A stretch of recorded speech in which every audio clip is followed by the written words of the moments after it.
The Red Fort Suicide Attack. India's stark civilizational wake-up call written by Aditi Joshi, the 2025 Red Fort attack revealed an unsettling truth. Educated radicals, institutional complicity, and doctrinal motives now shape India's terror landscape. This incident serves as a civilizational alarm, urging the nation to rethink its understanding of threat. When a bomb-laden Hyundai i20 exploded outside Delhi's Red Fort metro station on November 10, 2025, the first shock was the blaze and the wreckage.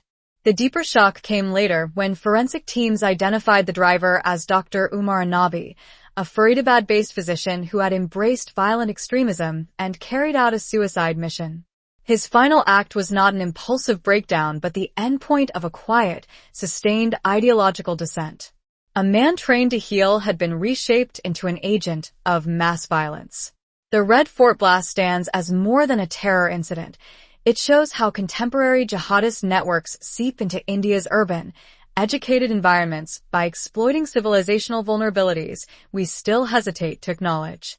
A doctor at the wheel of a car bomb near one of India's most iconic monuments should be enough to force a reconsideration of how we understand radicalization. From Faridabad to Red Fort, uncovering the plot, the established facts are stark and deeply disquieting. On November 10th, the vehicle moved through several points across the national capital region, was spotted near the Sineri Masjid parking area, remained idle there for hours, and finally exploded at about 6:52 p.m. in front of the Lal Kila metro station. The blast set nearby vehicles ablaze and caused severe casualties along one of Old Delhi's most crowded corridors. Subsequent raids in Faridabad, tied to the same operational network, led to the seizure of nearly 3,000 kilograms of explosives along with weapons, triggering circuits, and other bomb-making components. The scale of the materials recovered made it clear that the Red Fort blast was not an isolated undertaking. As investigators probed deeper, they found indications that the module, reportedly involving medical professionals and other highly educated individuals, was preparing a large, coordinated attack. The plan appeared to center on multiple vehicle-borne improvised explosive devices deployed across several major cities. Intelligence assessments suggest that as many as 32 cars were at various stages of conversion for this purpose. This expanding picture has also revealed troubling organizational linkages. Emerging evidence points to operational or ideological connections with Jaish-e-Mohammed, JeM, and Ansar Ghazwat al-Hind, both Pakistan-backed jihadist groups with a long record of high-casualty strikes in India. The arrests linked to the Faridabad module have drawn uncomfortable attention to Al Falah University because the institution is inherently complicit, and several of the accused, including doctors, faculty members, and students, were affiliated with it, thereby exposing a serious institutional vulnerability. What the case suggests is that the university produces jihadists in the doctrinal sense, and that its ecosystem, like many private institutions operating with minimal ideological scrutiny, became a permissive environment in which radical networks could recruit, indoctrinate, and operationalize educated individuals. The Al Falah episode is more of an indictment of one institution and a warning about how modern, respectable campuses can be fronts for transnational jihadist narratives when civilizational vigilance is absent. The rise of the white-collar jihadist, the most disquieting and analytically revealing dimension of this conspiracy, lies in the sociological and professional profile of its principal operatives. The popular imaginary, still shaped by post-9/11 cliches, often defaults to the figure of the marginalized madrasa dropout as the archetypal terrorist foot soldier. The present case, however, demands a radical reorientation of that lens. The individuals implicated in this network are medical doctors and teaching faculty embedded within the institutional framework of a private university and hospital in Faridabad. Their professional standing offered them legitimacy, routine access to sensitive environments, and the ability to operate without attracting suspicion. They were also positioned within networks that provided financial support, laboratory resources, technical expertise, and the mobility needed to move personnel and materials across regions. Together, these factors created an operational ecosystem far more capable and concealed than a conventional terror cell. This constellation makes one point unmistakably clear. The motivational substrate here is not rooted in material deprivation, but in ideological intensity. These are beneficiaries of modernity who deliberately weaponize its privileges. The trajectory of Umar an-Nabi and his cohort exemplifies a global pattern that crystallized most visibly during the ISIS expansion of the mid-2010s, the rise of the white-collar jihadi. These actors, engineers, doctors, software professionals, embodied a paradoxical duality, outwardly integrated into globalized professional life, yet inwardly committed to an eschatological project that seeks the violent undoing of the modern social order. Their radicalization is less a product of structural exclusion and more a function of ideological seduction within transnational jihadist circuits. The radicalization process, in this case, appears to operate along three mutually reinforcing axes. The first is theological absolutism, anchored in a closed interpretive worldview that relies on rigid textual literalism. This framework elevates particular readings of jihad into mandatory religious duty, casting violence against kafirs or apostate regimes as not only permissible but sanctified. Through this lens, the Indian state is stripped of political legitimacy and recast as a theologically invalid target, creating the moral logic that guides such actors. Layered on top of this doctrinal rigidity is a pan-Islamist grievance narrative that draws on transnational themes of Muslim victimhood. India is framed as a Hindu oppressor state, while Kashmir is portrayed as occupied territory, awaiting liberation through force. These narratives, constantly reinforced by online propaganda, diasporic echo chambers, and cross-border handlers, supply emotional charge and ideological justification.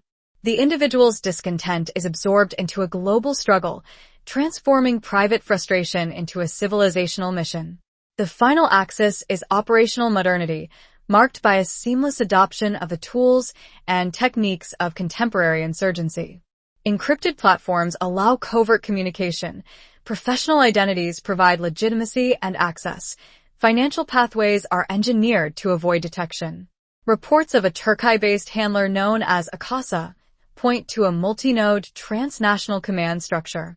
Together, these elements show how modern technologies and professional systems are repurposed to execute a form of violence fundamentally opposed to the very modernity it exploits. Administrative seat of a dynasty that exercised political and cultural dominance across large parts of the subcontinent. For Islamist ideologues, this history carries an emotional charge. It represents a lost realm, a memory of supremacy that, in their worldview, demands restoration through violence. To detonate a car packed with explosives beside this geography at peak evening traffic is therefore to convey a pointed message.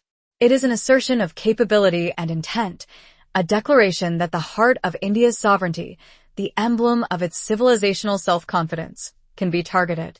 Ideology, not grievance. India's strategic establishment has long displayed a curious hesitation when confronted with the ideological nature of jihadist violence. The analytical instinct is to reduce each incident to a familiar administrative frame, law and order, intelligence lapses, or local grievance. The Red Fort blast shatters that comfortable template. It demands that we finally acknowledge what many have avoided saying aloud. The battle being waged is not merely tactical, but civilizational. The choice of geography tells its own story. Red Fort is not simply a monument. It is the site where the Prime Minister unfurls the national tricolor each Independence Day, the ritualized center of India's democratic sovereignty. It is equally, within jihadist imagination, a vestige of the Mughal Imperium, a reminder of a past age of Islamic dominion over this land. To strike at this site is to strike at layered symbols of power, India's present sovereignty, and a fantasized memory of lost supremacy. The geography was not accidental. It was the message. This message becomes clearer when set against the broader context. In the days leading up to the attack, security agencies had already dismantled a major explosives hub in Faridabad, recovering nearly 2,900 kilograms of explosive material and arresting several suspects, including medical professionals. Subsequent raids across Kashmir, Haryana, and Uttar Pradesh revealed an extensive network under strain and surveillance. Far from being blindsided, The state was in fact intercepting multiple elements of a rapidly escalating plot. The Red Fort blast appears to have been the lone operational success that slipped through the tightening net. The drive of Dr. Umar an-Nabi, 16 frantic hours across the NCR after the Faridabad crackdown, was not the calm execution of a master plan. It was the desperate endgame of a collapsing operation. This is not to deny the need for systemic improvement, but it is to reject the lazy cliché of a sleeping state. In an era of high-volume, encrypted, Pakistan-enabled jihad, even an active intelligence grid will confront statistical breaches. The real lesson is not denunciation but expansion, more capability, more technology, more doctrinal clarity. Which brings us to the real blind spot in India's discourse: radicalization. It is intellectually tempting to cling to secular comfort. Narratives, poverty, unemployment, and alienation. But the Red Fort blast exposes the inadequacy of that lens. Here was a doctor, a man with professional training, social respectability, employment, and institutional affiliation. He did not turn himself into a human bomb because his stipend was delayed or because the state failed to provide him opportunity. He acted because he believed a certain reading of religion demanded it, because he viewed India's sovereignty, especially its Hindu civilizational resurgence, as illegitimate, and because he operated within a network that transformed belief into action. Radicalization is not dangerous merely because it produces violence. It is dangerous because it transforms educated, socially integrated individuals into ideologically weaponized enemies of the society that raised them. Every Umar an-Nabi represents a double loss: a doctor in whom the nation invested and a suicide bomber the nation must now defend against. Wrapping up, what India lacks is not policing capacity, but civilizational clarity. The concept of Shatrabad, awareness of hostile doctrines, captures the missing layer. It is not a call for indiscriminate suspicion. It is a call for precision. It asks us to recognize that the ideology at work here is not an amorphous extremism, but a specific radical Islamist interpretation. It asks us to acknowledge that target selection, Red Fort today, Ram temple gatherings, and Hindu festivals tomorrow, is doctrinal, not incidental. And it asks us to accept that de-radicalization is not a workshop, a hashtag, or a syllabus edition.